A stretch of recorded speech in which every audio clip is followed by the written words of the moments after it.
হঠাৎ করেই ফ্যামিলির সবাই মিলে ভাগ্নির একটা মেহেদি প্রোগ্রাম করে ফেললাম, আর সেটা ছিল একদমই ঘরোয়াভাবে।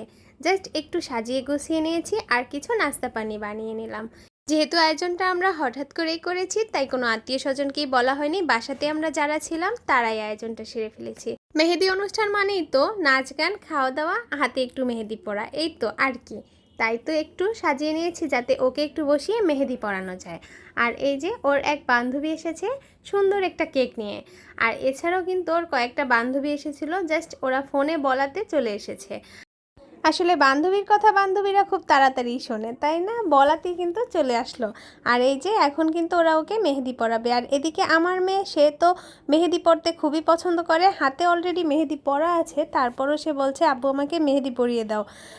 ওরা সবাই কিন্তু চলে এসেছে, আর ওরা কিন্তু যার যার মতো একটু সেলফি তুলে নিচ্ছিল।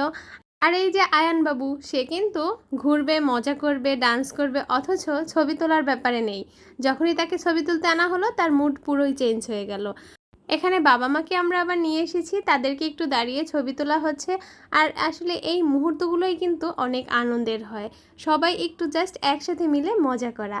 মামা ভাগ্নি একসাথে ছবি তুলে নিচ্ছে, আর এই যে মামি ভাগ্নি মামা সবাই মিলে আবার ছবি তুলে নিচ্ছে। এভাবেই কিন্তু পুরো অনুষ্ঠানটা কেটেছিল। তবে যাই বলেন না কেন, আয়োজনটা কিন্তু ঘরোয়াভাবে হলেও অনেক আনন্দ হয়েছে, আর সব কিছু মিলিয়ে অনেকটাই ভালো লেগেছিল। মেহেদি অনুষ্ঠান বলে কথা, তাই সবাই কিন্তু হাতে অল্প অল্প একটু একটু করে মেহেদি পরে নিচ্ছিল। আর আমার মেয়ের চোখে মনে হয় ঘুম চলে এসেছে। সবসময় তাড়াতাড়ি ঘুমালেও আজ কিন্তু সে তাড়াতাড়ি ঘুমায়নি।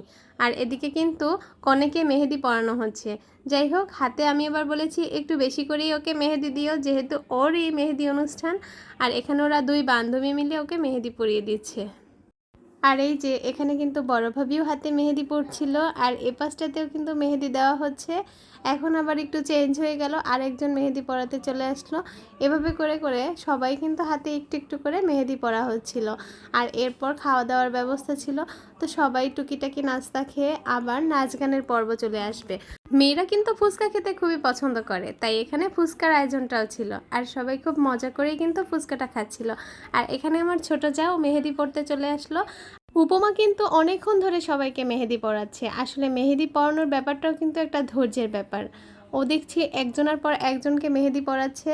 আমি তো বললাম এত মেহেদি পরাচ্ছ কীভাবে, হাত ব্যথা করে না? ও বলে মামি আমার মেহেদি পরাতে ভালো লাগে। যাই হোক, সবাই কিন্তু আস্তে আস্তে করে একটু মেহেদি পরে নিচ্ছিল। আর এই যে দেখুন, এপাশটাতে ওরা আবার কি করছে, মেহেদি পরানো হয়তো বা কিছুটা হয়ে এসেছে, আর এখনও পুরোপুরি হয়নি। এই ফাঁকে কিন্তু নাচ গানের একটু প্রোগ্রামও চলে আসলো। এদের যেন ছবি তোলাই শেষ হচ্ছে না, আর ফাঁকে ফাঁকে মেহেদিও দিচ্ছে, আবার মজাও করে নিচ্ছে। যাই হোক, এরপর কিন্তু আবার নাচ গানের পালা, তাই বলছি তাড়াতাড়ি তোমরা মেহেদির কাজটা সেরে নাও। আর এদিকে তো আয়ানবাবু সে সবাইকে নাচার জন্য ডেকে আনছে। আর প্রথমে কিন্তু কনে খুব সুন্দর একটা ডান্স করেছিল, এছাড়াও সবাই মিলে অনেক মজা করেছে। যাই হোক, প্রোগ্রামটা কিন্তু ঘরোয়াভাবে হলেও অনেকটাই আনন্দ হয়েছে। আর ছোটোখাটো এই প্রোগ্রামে কিন্তু ফ্যামিলির সবাই মিলে একসাথে মিলেমিশে থাকার মধ্যেও অনেক আনন্দ রয়েছে। এক এক করে সব বান্ধবীরাই কিন্তু নেচেছিল, আর সাথে সাথে প্রত্যেকে একসাথে মিলেমিশেও সুন্দর সুন্দর ডান্স পারফরমেন্স করলো। যাই হোক, আর এই ছিল আজকের আমাদের প্রোগ্রাম। তো প্রোগ্রামটা কিন্তু অল্পের মধ্যে খুব ভালোই লেগেছিল। আসলে ছোট বড় যে কোনো অনুষ্ঠানের মাধ্যমেই সবাই মিলেমিশে একসাথে আনন্দ করার মাঝখানেও কিন্তু অনেকটা আনন্দ রয়েছে। আর এই ছিল ভাগ্নির ঘরোয়াভাবে একটু মেহেদি আয়োজনের অনুষ্ঠানটা যদি ভালো লেগে থাকে অবশ্যই লাইক কমেন্ট করে পাশে থাকবেন। আর আজ এ পর্যন্তই, সবাই ভালো থাকবেন। আল্লাহ হাফেজ।